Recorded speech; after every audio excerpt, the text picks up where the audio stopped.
And one of the things that I'm blessed to have is that I talk to people every day, consistently, in one-on-one settings, group settings. I know about people's pains, people's challenges. No matter how great of a life they have, they're always there. And many of the people who have a lot would give away almost everything they have for just their health, for just a connection with their relationship, with their loved ones. I know millionaires whose child is going through cancer and he doesn't know what to do. No matter how much money he has, he can't buy it.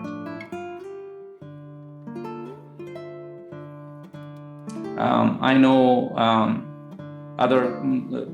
the rest of some of my other clients who have all the time that they want in the world. They work like 10, 15 hours per week. They don't have to worry about money at all, but they're miserable. They're disconnected from themselves. They would actually give away pretty much everything they have if they had a little bit of peace and happiness in their life. And I know the other way around too. There are people who would want the freedoms and the resources that we have. So that's where the difference between envy and inspiration is now. When we look at somebody who has something, do we look at it as an inspiration and it's the key there in the inspiration is that we look at how that aligns with us. If we don't see how that aligns with us and we randomly compare ourselves to everybody, that is a formula for disaster, for misery.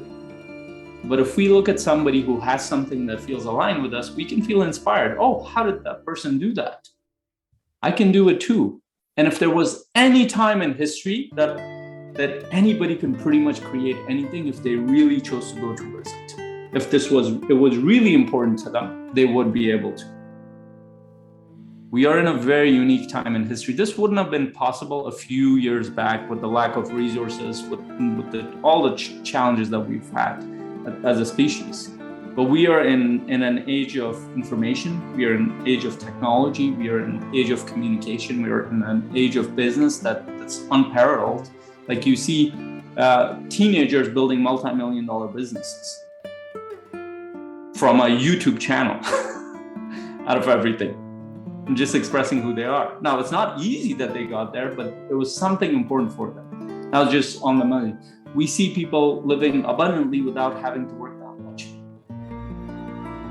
We see people traveling around the world easily with their family. We see people having a very calm, connected life without having to worry too much about a lot of things. We see that because it's becoming more and more possible for human beings to have abundance all across the board. Because of the level of awareness we have, the level of technology that we have, and the level of connectivity that we have. Now, what are some of the challenges that we're all dealing with? The challenges are, even if you look at the bigger picture, people who are at the top, they don't actually understand the challenges. There was this one scientist who talked about this after an 8-hour debate that I listened to. An expert who finally became vulnerable and said that we don't actually know what the problems are and how to fix it. And we're talking about bigger economic challenges, hunger, and all sorts of devastations and war and all sorts of problems that are in the world. We don't actually know what the solutions are. We're trying our best. And he gave a very important solution. He's like, we need more human minds who are not in survival.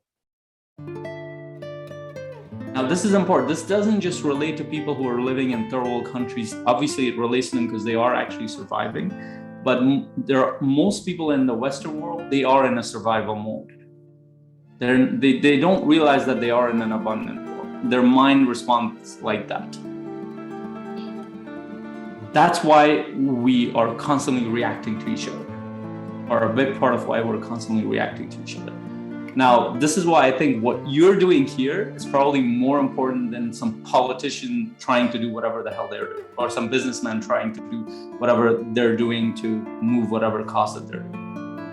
What you're doing here is trying to deal with past patterns that we don't need to continue.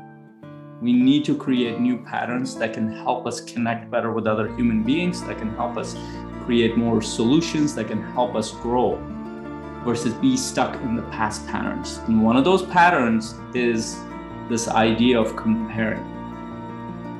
We don't need to do that anymore. The possibilities are too big. The world is too big. Your path is too unique for us to fall into those kind of thinking patterns.